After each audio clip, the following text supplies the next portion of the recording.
예, 반갑습니다. 조직국장 진영입니다.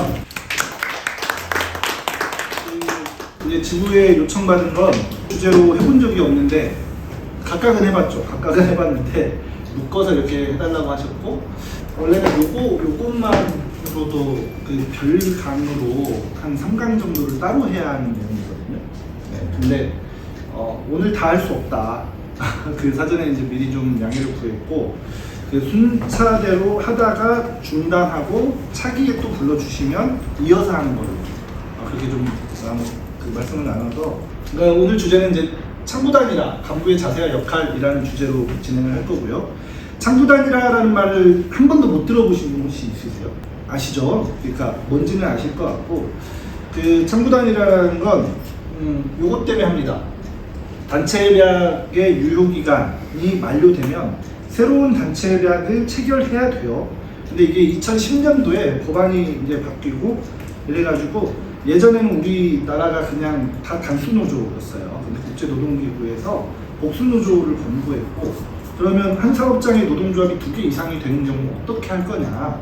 근데 예전에는 단수노조 시대였다고 하더라도, 그러니까 기업노조와 초기업노조, 기업노조는 기업노조 나름의 이제 교섭권이 있었고, 초기업노조는 초기업노조 나름으로 교섭권이 있어서 그냥 복수노조법을 2010년도에 시행하지 않아도 무방했는데, 사실은 좀 얼렁뚱땅하다 보니까 복수노조법이 시행되고, 그럼 하나의 사업장에 노동조합이 한 10개, 20개 있으면 사용자는 노동조합하고 교섭하다가 날 샌다 이거 그래서 창구단이라 해라 이렇게 이제 된 거예요. 인어공주와 스핑크스 아시죠? 그러니까 복수노조라는 아주 좋은 사람을 만들어놨는데 마지막에 창구단이라는 뿔을 이렇게 딱 만들어준 꼴이에요. 이렇게 되면 이게 사람입니까? 도깨비입니까? 인어공주는 사람입니까? 그래요? 아니라고 해주셔야 하는데 아닌 거예요. 그러니까 복수노조라는 걸 만들었는데, 우리가 노동조합을 왜 하죠? 우리의 임금, 근로조건, 그 다음 정치, 경제, 사회, 문화적 지위를 향상시키려고 노동조합을 하는 건데, 그러려고 단체 교섭을 하는 거예요. 그렇죠? 교섭을 해서 야 들어줘 요구하고 안 되면은 으쌰으쌰 파업을 하고, 그게 이제 헌법 33조에 나오는 단결권, 교섭권, 행동권이거든요. 근데 2010년도에 단결권은 다 보장해 준 거야. 노조 그래 원 없이 만들어. 근데 다시 말씀드리죠, 노동조합 왜 안 나고? 교섭을 해서 우리의 요구안을 따내려고. 근데 교섭권이 없는 그 단결권이 무슨 의미가 있겠어요? 행동권이 없는 교섭권이 무슨 의미가 있겠어요? 여러분들 그 공무원들도 다 노조 만들 수 있잖아요. 요새는 공무원 노조 있잖아. 근데 이 사람들은 쟁의권이 법적으로 금지돼 있어요. 우리가 공무원보다 다 못한데 나은 건 딱 2개 있어. 하나는 정치적 자유권이고, 하나는 그 쟁의행위를 할 수 있어. 실력 행사를 할 수 있어요. 그 권한의 있고 없고의 차이가 이제 굉장히 큰 건데, 아무튼 서두가 좀 길었는데 그런 문제가 있는 거다. 그래서 단결권만 확대한들 단체 교섭권을 부여하지 않으면 문제가 되는 건데, 이게 이제 일본 법안을 우리가 베껴온 거예요. 그래서 교섭창구 단일화라는 걸 해서 오히려 단결권을 더 제약하는 결과가 이제 벌어졌고, 이제 그럼에도 불구하고 이제 현행법이니까, 그리고 우리는 공공기관에서 일을 하는 사람들이다 보니까 현행법을 알고 그에 맞게 대응할 필요는 있다. 그리고 그와 별개로 장차로 그 교섭창구 단일화 제도라는, 이게 헌법 33조를 위배한 위헌 제도는 우리가 민주노총이 투쟁해서 바꿔야 한다. 이 과제를 좀 말씀을 드리고 싶고, 원래 단협의 유효기간은 최대 2년이었어요. 근데 이제 3년까지 확대해서 이제 할 수 있고요. 그리고 유효기간은 이 3년의 유효기간이 끝나도 최대 6개월 동안 이렇게 효력을 이제 지속할 수 있어요. 여기에서 이제 규범적 효력이라고 하는 거는 이게 끝나도 쭉 되는 거예요. 그 규범적 효력의 이제 대표적인 건 임금이에요. 임금. 단체협약에서 임금을 체결했는데 그 임금의 유효기간이 끝났더라도 임의로 회사가 내 임금을 삭감할 수는 없어요. 그거대로 쭉 가는 겁니다. 그게 이제 규범적 효력이라고. 채무적 효력이라는 건 노동조합 사무실 이런 거, 은혜적으로 준 거, 이런 것들은 유효기간이 만료되면 뺏어갈 수 있어요. 아무튼 이렇게 해서 이제 유효기간 만료 3개월 전에 노동조합은 이제 교섭 요구를 하고 새로운 단체협약을 체결하게 되는데, 그러면 국장님 이제 유효기간이 3년으로 확대됐으니까 그럼 우리 3년 뒤에 교섭 요구를 해야 하는 겁니까? 이런 질문이 있을 수 있잖아요. 근데 불행 중 다행으로 우리나라 대법에서는 유효기간이 3년으로 이렇게 확대되었다 하더라도 3년 동안 그러면 소수노조의 교섭권을 박탈하는 건 옳지 못하다. 그래서 최대 2년까지 해서 창구 단일화를 다시 해야 한다라는 게 이제 노동부의 이제 행정해석의 입장이에요. 노동부의 입장이고, 근데 아시다시피 이제 우리가 우려하는 건 이제 나 문수인데 하는 그 문수형 말도 안 되는 형이 참 윤석열이 대단한 게 인정할 건 우리가 인정해야 돼요. 어디서 그런 사람들이 찾아왔는지 진짜 희한한 사람 잘 찾아오죠. 그래갖고 적재적소에 잘 배치하고 있습니다. 그래서 안 그래도 윤석열 정권 들어오고 노동부도 어차피 정부 부처니까 노동부의 행정해석이나 노동부의 온갖 판단들이 굉장히 우양우해가지고 보수적으로 착 가고 있거든요. 좀 뒤에 계시는 박상희 팀장님도 그 노동위원회에서 같은 사건으로 부당해고라고 구제 신청 승소한 사건이 정권이 바뀌었을 뿐이라고 똑같은 사건으로 해고됐는데 이번에는 그 해고가 정당하다고 우리 구제 신청이 기각되는 일이 있었는데 그런 면에서 좀 우려되는 면이 있지만 일단은 이제 그 창구 단일화 절차는 이렇게 진행이 된다. 단체협약 유효기간 만료 3개월 전 그리고 통상의 교섭대표 노조의 지위를 확보하고 첫 번째로 체결한 단체협약의 유효기간, 이 말이 좀 어렵긴 한데요. 이제 여러분들 같은 경우는 2022년 2월인가 3월에 창구 단일화를 했어요. 그래서 공무직 노조가 교섭대표 노조가 됐습니다. 줄여서 교대 노조라고 합니다. 교섭대표 노조가 되고요. 이때 11월인가요? 2월인가요? 정확하게 12월 9일인가 22일 12일? 22일에 단체협약을 이제 체결을 하는 거예요. 그러면 교섭대표 노조가 되고 첫 번째로 체결한 단체협약. 만약에 이제 교섭대표 노조가 되고 평생 그러면 단체협약을 체결하지 않으면 평생 교섭대표 노조입니까? 이런 질문이 있을 수 있잖아요. 또 이렇게 어용노조를 악용하는 이런 사업장도 있을 수 있잖아요. 악성 사업장. 그래서 그렇게는 못하도록 이때 확보가 됐으면 1년 동안 교섭을 해서 단체협약이라는 걸 만들어야 돼. 그렇지 않으면 1년 동안 교섭해서 단체협약을 만들지 못하는 2023년 이를테면 3월 이게 31일이다. 그러면 3월 30 이렇게 하면 더 어렵다고요? 3월 1일로 갈까요? 그러면 2월 28일부터 우리 또 더 헷갈리잖아. 29일이 있으면 어떡하지? 근데 아무튼 이렇게 1년 내에 단협을 체결하지 못하면 2023년 3월 1일자로 다시 창구 단일화를 해야 된다라는 규정이 있어요. 이때 이제 했으니까 첫 번째로 체결한 이거로부터 2년 동안 교섭대표 노동조합의 지위를 공무직 노조가 지금 갖고 있는 거예요. 그러면서 이제 얘네들이 2019년부터 22년까지의 임금협약을 연이어서 했어요. 아시다시피 이때 9급 1호봉 기준, 제 기억이 정확치는 않은데 대략 11%의 임금 인상이 있었어요. 19년부터 22년까지. 여기 행정직들. 이때 행정직들의 임금 인상률이 3.2% 올랐어요. 미쳤어. 이런 합의를 하는 게 공무직 노조예요. 그러니까 김제시청 입장에서는 여러분들 밀어주고 싶어요? 공무직 노조 밀어주고 싶어요? 당연한 거예요. 당연한 거. 우리가 까라면 잘 까고 기라면 잘 기고. 그러면서 이 사람들이 3.2%만 올린 이유는 뭐다? 퇴직금 누진제를 도입하기 위해서다. 이렇게 이제 주장을 했던 바가 있죠. 그리고 2023년 4년도 것까지 다 했죠. 그러고 나서 23년, 24년 임금교섭까지 다 진행을 했어요. 약이 오르지만 법상 이 친구들이 지금 교섭대표 노조 기간이니까 할 수 있는 거예요. 그러면서 이제 또 하고 있는 건 보충협약인가요? 아니면 이걸 하면 안 되거든? 보충협약으로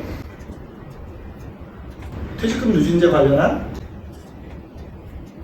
교섭을 이제 하고 있다고 들었어요. 할 수는 있어요. 이게 이제 그렇다는 거고, 그 단체협약 유효기간 말로 3개월 전부터 우리가 교섭 요구를 할 수 있다 그랬잖아요. 그럼 12월 22일이니까 9월 21일인가요? 9월 22일. 헷갈리네요. 아무튼 뭐 이렇게 합시다. 이때부터는 우리가 교섭 요구를 할 수 있어요. 이제 불과 보름 정도밖에 남지 않는 짧은 시간입니다. 이렇게 이제 되는 거예요. 이렇게 이제 창구 단일화 절차를 이렇게 진행을 해야 한다. 단체협약의 유효기간은 이렇게 돼 있다. 아까 말씀드렸듯이 이제 단체계도 우리가 박아놓기도 하고요.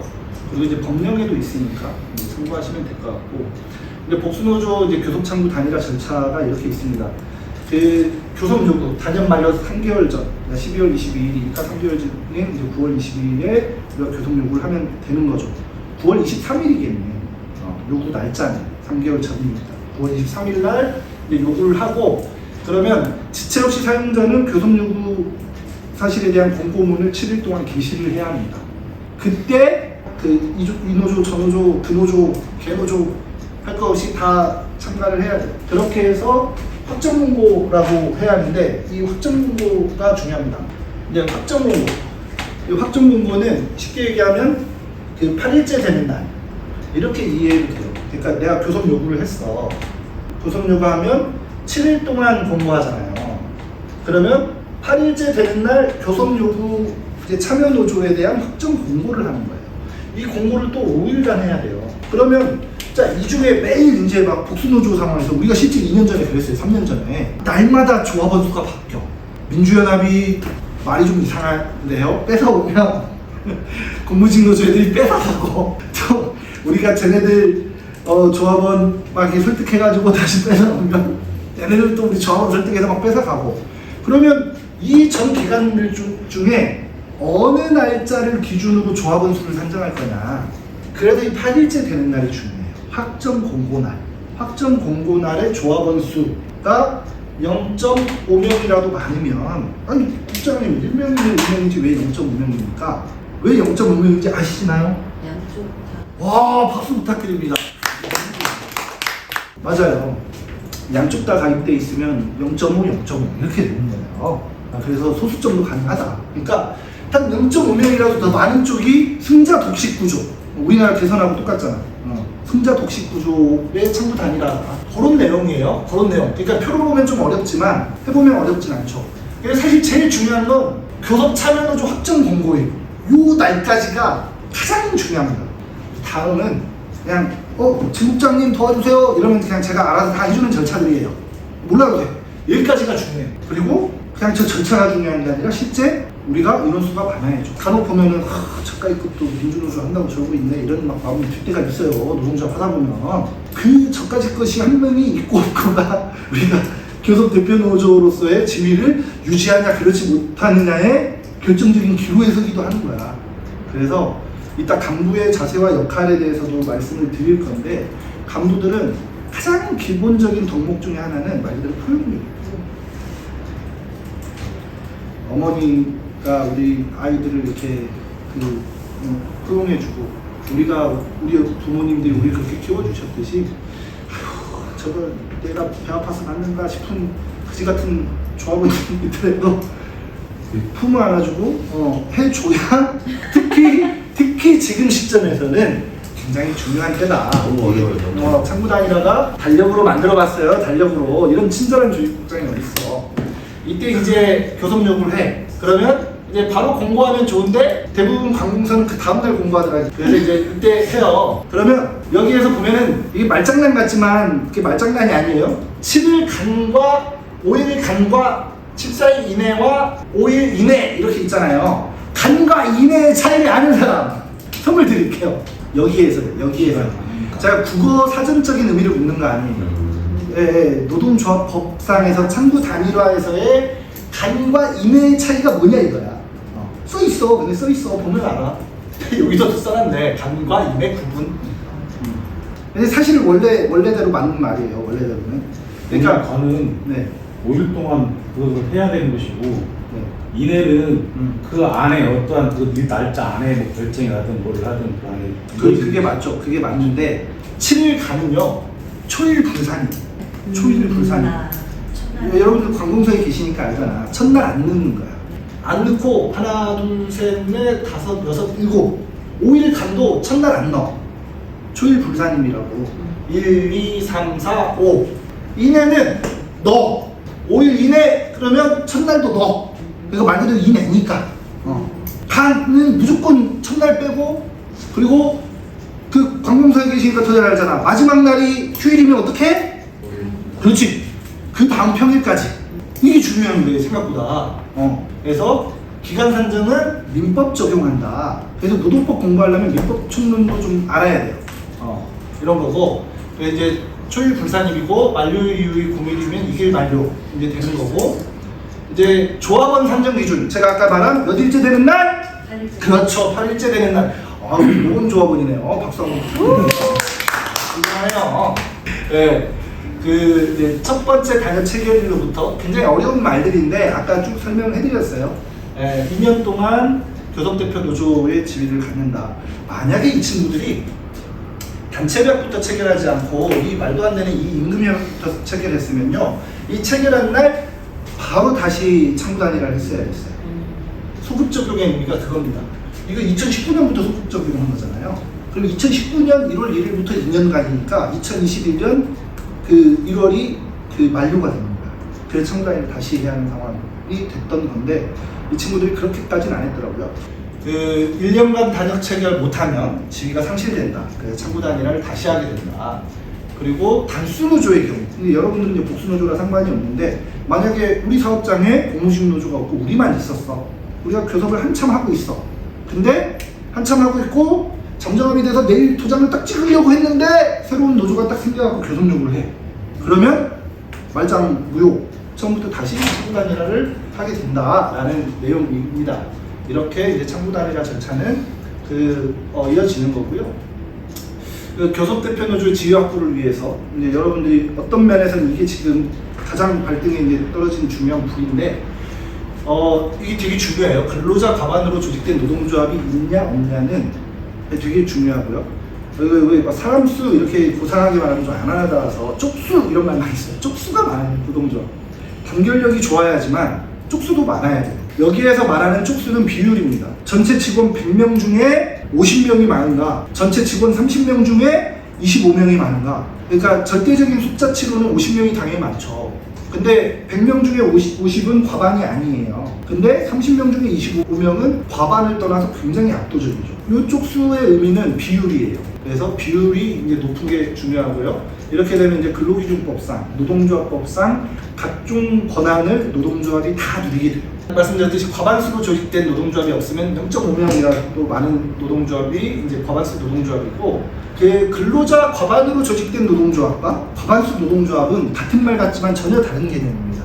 과반수 노동조합은 뭐냐면요. 먼저 근로자 과반으로 조직된 노동조합은 김제시의 전체 이제 그 공무직, 기간제 다 합해서 이제 500명이다. 예를 들면 하는 얘기예요. 그러면 251명 이상으로 조직된 노동조합이 있으면 그게 근로자 과반으로 조직된 노동조합이에요. 근데 여기에서 말하는 과반수 노동조합은 공무직 노조가 149명이야. 민주연합이 이왕이면 예를 들어도 우리가 이기는 예로 들자고요. 150명이야. 그러면 전체 그 노동조합에 소속된 그 직원 수가 299명이라고 할 때 299명 중에 우리가 과반인가요? 아닌가요? 과반이죠. 과반수 노조예요. 이게 과반수 노조. 전체 직원 500명 중에 150명이니까 전체 직원 중에 과반은 아니지만 노동조합 299명 중에 150명은 과반수잖아요. 그래서 이걸 과반수 노동조합이라고 해요. 그래서 과반수 노동조합, 그러니까 우리가 지금 창구 단일화를 할 때 더 중요한 건 근로자 과반으로 조직된 노동조합, 이 개념은 여러분들한테 지금은 필요 없어. 과반수 노동조합의 지위를 확보하는 게 중요해요. 이렇게 되는 거다라는 거고요. 당연한 소리 한 거죠. 직전과 부서의 대표자가 아니라 전체 조합원을 이제 대표해야 한다는 거고, 과반수 노동조합이 교섭대표 노조가 되는 겁니다. 근데 뭐 참고로 뭐 그 중요치는 않지만 여담삼아 좀 알아둬야 할 건, 그러면 그 노동조합이 뭐 2개가 아니라 3개일 수도 있잖아요. 전체 100명 중에 A 노조가 30명, B 노조가 30명, C 노조가 40명일 때 아무도 과반수 노조가 없잖아요. 이럴 때는 연합해도 되는 거예요. A와 B가 연합하면 60명으로 과반수 노조가 되잖아요. 아니면 B와 C가 연합하면 70명으로 과반수 노조가 되잖아요. 이렇게 해서 그 연합해서 하면 되는 건데, 이걸 언제 한다? 14일 내에 하는 거예요. 이거 합종 연회를 하는 거지, 쉽게 얘기하면. 자율적 단일화라는 게 그런 과반수 노조를 만드는 거예요. 과반수가 없으면. 근데 압도적으로 내가 과반수야. 그러면 조용히 있다가 이날 통보하면 돼요. 우리가 교섭대표 노조니까 공고하고 나랑 하자. 이렇게 이제 통보를 하면 되는 겁니다. 그리고 요것도 중요해요. 동종 업무에 종사하는 모든 노동자가 창구 단일화 대상이에요. 김제시청에는 공무원이 있고요. 여러분 같은 공무직이 있고 기간제가 있어요. 혹시 또 있나요? 시간 선택 임기제 공무원이잖아요. 청원경찰, 네, 청원경찰. 근데 예전에 이제 공무직 TO로 되어 있지만 청원경찰법에 의해서 따로 이제 되는 거죠. 산정이. 우리 노동조합에 가입할 수는 있습니다만 여기서의 동종의 근로자라고 할 때는 그러면 누구를 말하는 걸까요? 김제시청에서. 여기에 동종의 근로자 이 개념이 굉장히 어렵고 한데 법은 그렇게 보지 않고요. 공무원은 우리랑 다르대. 신분이 달라. 그래서 공무원이 동종의 근로자가 아니라 공무직 기간제가 동종의 근로자예요. 우리가 뭔가를 비교할 때는 기간제랑 우리를 비교해야지 공무원 나이들과 우리를 비교하면 어디 감히 차는 것들이 이렇게 됩니까? 조심하시고요. 얘네들이 말하는 입직 경로가 다르다. 지금과 우리가 천한 것들이랑 비교하면 안 된다 이렇게 생각을 해요. 이제 농담을 좀 섞었지만 사실은 그래요. 사실 그런 거고.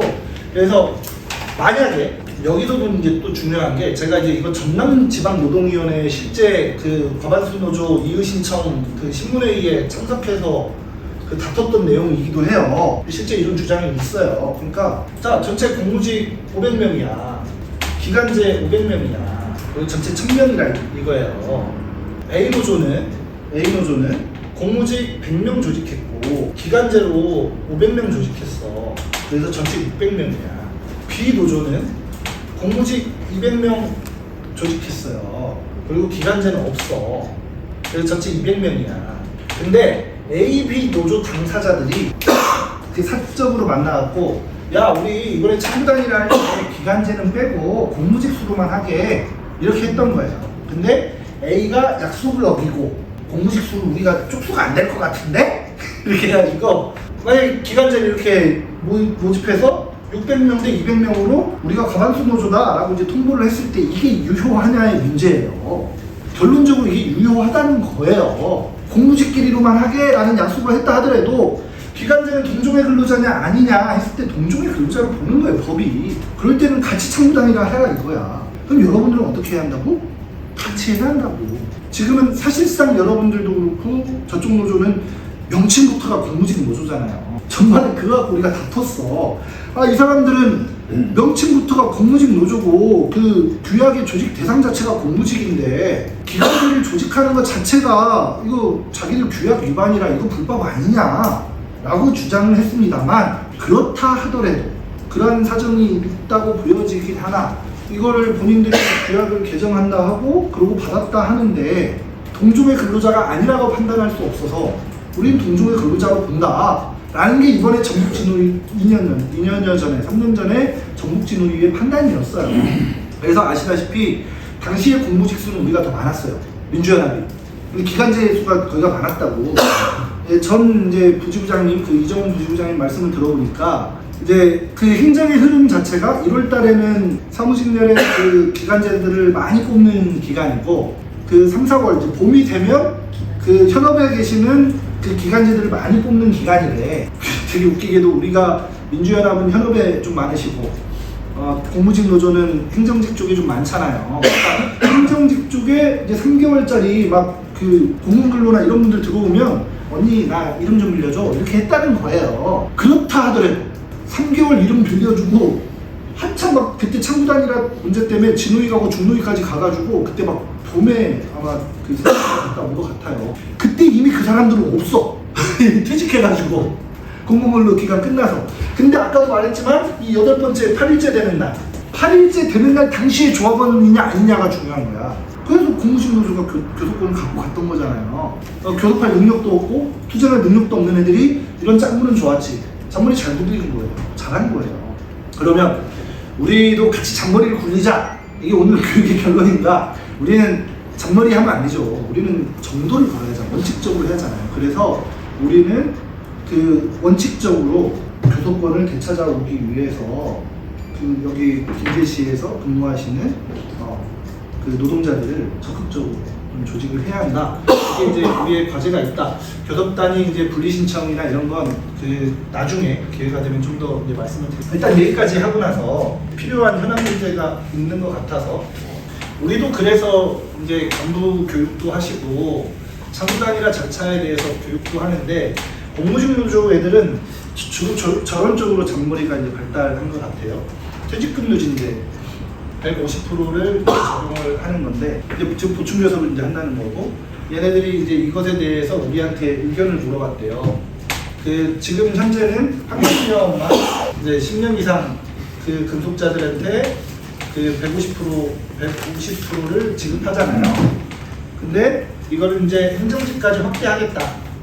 단 단서 조항이 있어요. 재직자에 한한다. 그리고 신규 입사자는 퇴직금 누진제 환경미화원 행정직 할 거 없이 다 없애고 무조건 100%로 한다.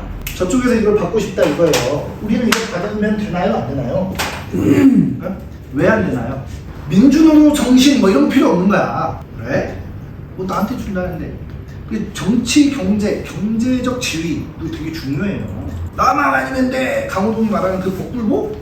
그렇다 쳐도 어쨌거나 나한테 이득이 된다는데 이게 이득이 되는지를 봐야 되는 거예요. 근데 너무나 잘 말씀하신 게 나중에 신규 입사자들이 형평성 문제를 제기하기 시작했을 때는 곤란해지는 거예요. 그래서 민주노총 이거 절대 안 받거든요.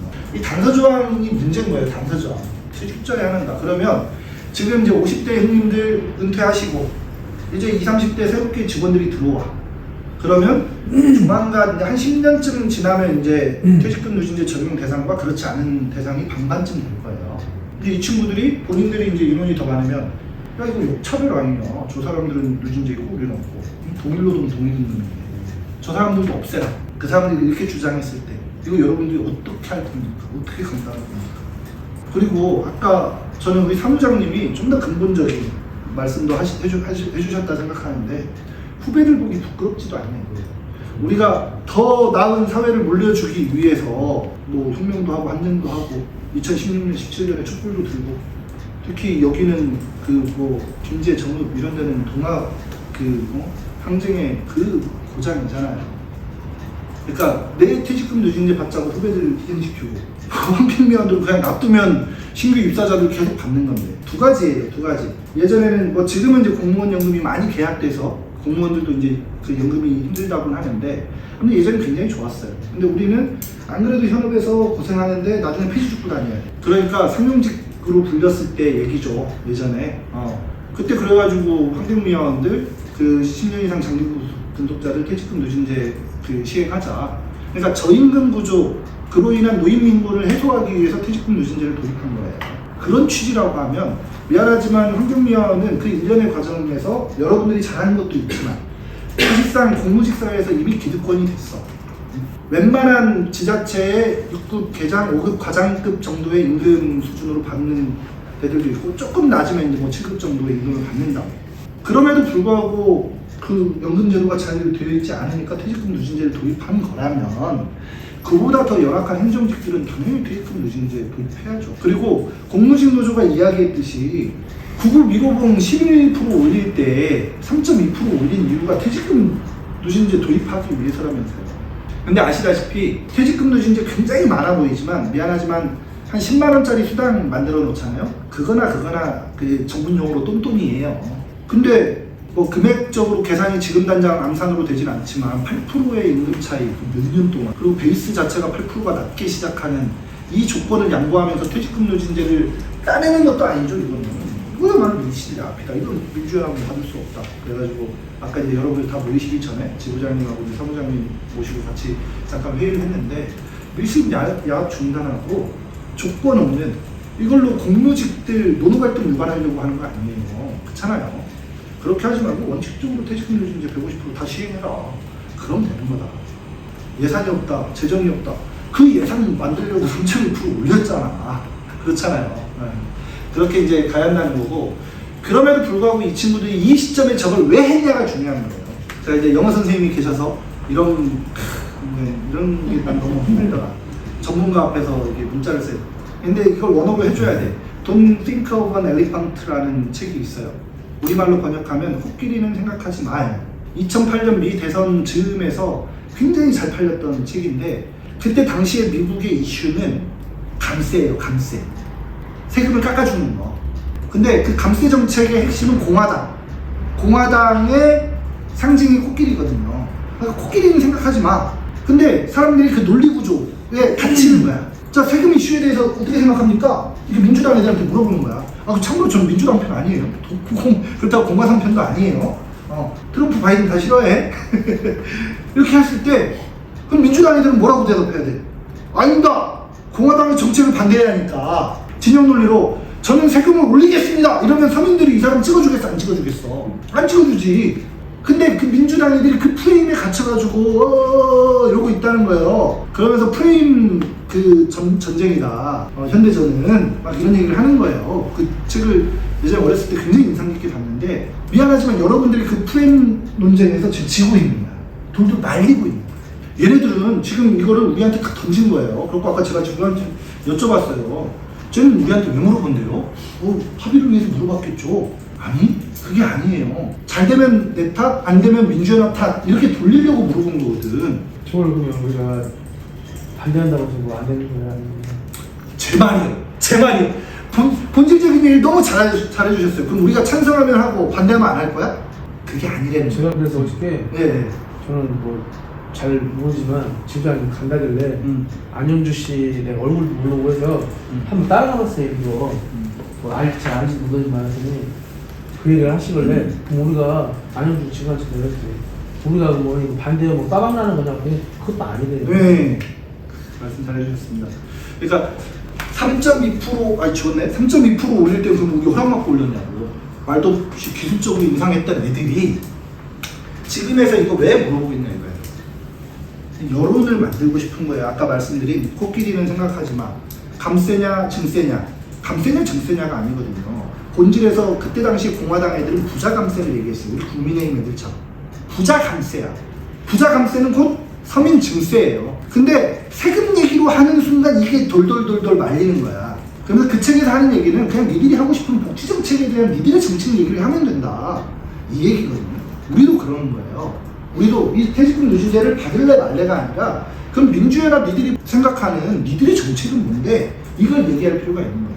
근데 우리는 이거는 기꺼이 우리가 그 논쟁마다 뛰어들어 주기로는 했어요. 근데 다만 이거를 받을까 말까를 우리네 논쟁할 생각은 없어요. 이건 얘네들이 그 덫을 놨는데 그 덫에 딱 올감에 딱 걸려드는 진짜 말씀 잘해주시는 거예요. 그럼 우리가 하지 말라고 말할 거야? 10년에 25%고 20년 근무하면 50%.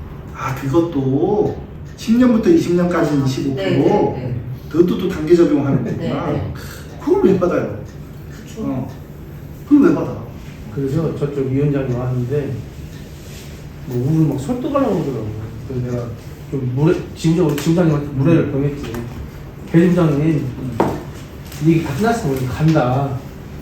상당히 기분이 나쁘더라고요. 잘하셨어요. 너무 잘하셨고 그건 옆에 같이 동석한 참모진에서 그거 해주셔야 돼요. 사실 간부 교육의 내용에도 사실 그거 있거든요. 붓캅, 배드캅 이렇게 역할을 정했을 때 지금 선배님이 배드캅 역할을 하신 거잖아요. 근데 그 같은 값이면 지부장은 붓캅을 하는 게 좋아요. 네, 그러니까 모양새가 좀 안 좋아요. 그렇죠. 참모진이 배드캅 해주셔야 되고 너무 잘하셨어요. 그래서 그런 악역이 필요하면 선배님이 해주시는 게 맞았고 잘하셨어요.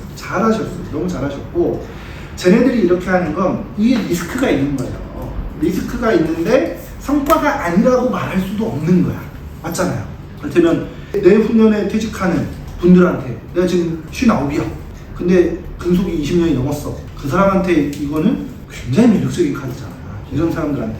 그러니까 50대 중후반의 분들 그 단적인 사람이 누구야? 또 이런 말을 하는데 20년 이상이 47명밖에 안 된다고 또 강조를 하더라고요. 그러니까 이걸 어용이라고 하는 거야. 어용. 영어로는 옐로우 유니언. 우리 영어 쓰는 거. 황색노조라고 합니다. 황색 언론 이런 표현 쓰잖아요. 황색노조, 옐로우 유니언 이러는데 지가 어용이라는 거죠. 자기가 어용이라는 걸 입증한 거예요. 그렇게.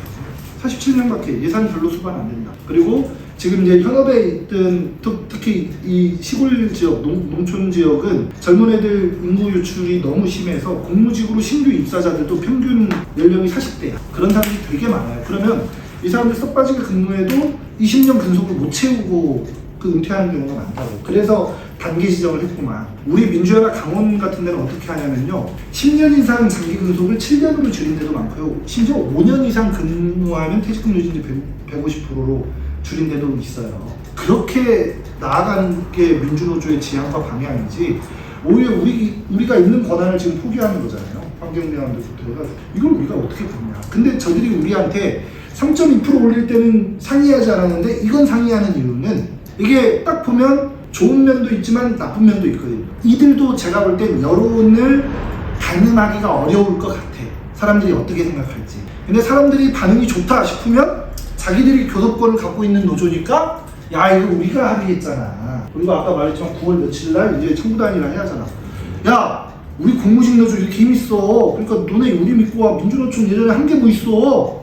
이렇게 할 수 있는 명분이 되는 거예요. 반면에 여론이 나빠. 민주연합 배지부장이 합의했어. 민주연합이 하자 그랬단 말이야. 쾌를 원망해. 특히 이제 현업에 계신 분들, 환경미화원들이 이제 노발대발 하겠지, 난리 나겠지. 왜냐면 행정직들은 이왕 없었던 거야. 이왕 없었던 건데 향후에 없어도 크게 문제되진 않아요. 환경미화원은 예전에 있었던 건데 이제 내년 입사자로부터 없는 거야. 이거 진짜 이거 소름 돋는 일이에요. 이걸 근데 이거는 들어보고 그 예전에 제가 전체 그 조합원 교육 때 그 교육했던 거 기억하실지 모르겠는데, 그 2000년 넘게 그 지배자들, 지배계급의 고전적인 매뉴얼, 나눠서 지배하는 그 매뉴얼대로 가는 거예요. 공공기관의 그 피라미드, 그 사닥다리 구조에서 그 감두직 공무원들이 있고 일반 공무원이 있고, 걔네들도 이제 5급 이상 공무원 노조 가입도 안 되는 거잖아. 하위직과 나누고 공무원과 공무직을 나누고, 공무직도 현업에 계신 분들 뭐 고생을 합니다만 좀 더 대접해주고, 행정직들은 좀 낮게 나눠서 해주고, 그 다음 기간제, 그 다음 공공근로, 시간선택 임기제 공무원 나눠서 지배하는 이 구조를 만들고, 그 내에서도 이제 공무직 내에서도 퇴직금 누진제를 적용받는 사람과 그렇지 않는 사람, 이렇게 하면 우리가 단결할 수 없죠. 분열을 야기하는 아주 상투적인 수법이고, 거기 우리가 말려 들어갈 수가 없어요. 말려 들어가서는 안 돼요. 근데 공무직 노조에서 잘 되면 우리 탓, 못 되면 민주연합 탓을 하려고 우리한테 그거를 떡밥을 딱 던진 거야. 절대 받아먹는 거 아니에요. 우리는 우리대로 원칙적으로 퇴직금 누진제 시행하라. 아니면 손 떼라. 아니면 손 떼고 저희 가. 9월부터 우리가 교섭할게. 이렇게 계속해야죠. 그래서 지금 제가 볼 때 얘네들은 그냥 보충교섭을 위한 보충교섭이 아니라 창구 단일화를 염두해서 퇴직금 누진제로 민주연합한테 지금 제가 볼 때 거대 떡밥을 던진 거다. 여기에서 여러분들이 판단을 잘 하셔야 한다. 여기서 여러분들이 어리버리하면 안타깝게도 2년 반 전처럼 공무직 수에서는 우리가 앞서고도 교섭권을 잃는 경우, 그때 아마 전체 6명 차이인가 우리가 졌어요. 제 기억이 정확치는 않아요. 4명? 4명 차이로 졌대요. 너무 안타깝잖아. 그런 우를 반복하지 않기 위해서라도 지금부터 우리 주변에 있는 사람 그 단속도 좀 하고 적극적으로 가입도 시키고, 아까 말씀드렸듯이 동중의 근로자 중에 이제 노동조합 가입 범위를 정확히 보시고 적극적으로 주입사업 하자. 그리고 쟤네들처럼 창구단이라 할 때 써먹고 행식작거리들 버리지 말고, 지금 난 배정훈 지부장이 그거 진짜 잘하신다 생각하는데, 기간제인데 반복제 계약해가지고 이미 2년, 막 2년이 뭐야, 막 5년, 6년 근무한 사람들도 있더라고요. 그래서 현행법 위반이거든요. 이거 그냥 노동부에 명단 갖다만 줘도 공무직 전환할 수 있는 거예요, 원래. 이런 사람들을 위해서 싸우겠다 했는데, 실제 공무직 노조는 싸울 의지도 능력도 없는 애들이잖아. 우리가 당연히 수권해서 그걸 해야 한다. 그러기 위해서는 인원을 좀 많이 늘려야 한다는 얘기를 하고 싶은 거고요. 교섭은 이제 이런 식으로 준비합니다. 요구안 준비하고 확정하고 교섭위원도 선출도 하고, 이제 이렇게 하고 결렬된 경우는 이제 조정 파업까지 하고 이제 타결한다. 이런 흐름으로 가는데, 지금은 요거는 이제 내가 볼 때는 좀 이 다음 얘기고, 지금은 이제 창구단일화까지만 좀 하면 좋을 것 같아요. 아까 말하던 퇴직금 누진제 문제는 불이익 변경이거든요. 근데 이거는 아까도 말씀드렸듯이 김문수 같은 애들은 불이익 변경이라 안 볼 수도 있어요. 근데 이거를 법으로 다투는 건 아무런 의미가 없습니다. 그래서 우리가 볼 때는 야, 퇴직금 누진제 있던 거 없어지니까 불이익 변경이고, 그런 경우 근로자 가만히 불이익을 얻어야 한다, 이렇게 얘기하는 게 상식인데, 그게 왜 불이익 변경이냐, 지금 재직자들한테 어차피 해주는 건데 노동부에서 이렇게 말도 안 되는 해석을 할 수도 있고, 그래서 애초에 이걸 뭐 법적으로 검토하냐 마냐가 아니라, 이런 건 늘 말하지만 노동조합이 제일 잘할 수 있는 대중투쟁으로 돌파하는 걸 권해드리고 뭐 내일부터 당장 뭐 선전전 시행한다 하니 그 자체로 이제 파급 효과가 생길 거예요. 그래서 일단 내일부터 하시고 며칠간 이제 추세를 보면서 필요하면 제가 볼 땐 투쟁교육 승인 받고 김세 지부의 싸움을 추석 전후에서 집중해야 할 필요가 있어 보입니다. 환경미화원들 특히 이거 장난이 아닌 거예요. 이렇게 되면 그렇게 해가지고 아작나는 사업장 몇몇 봤거든요. 몇몇 봤어요. 그러니까 신규 입사자들부터 없애는 대신 뭐 좀 하나 해주고 뭐 이런 식으로 야합하는 경우도 꽤나 있었거든요. 그게 좀 문제가 될 수 있다는 거고. 간부 얘기를 좀 더 이제 좀 분위기 바꿔서 진행해 보도록 하겠습니다.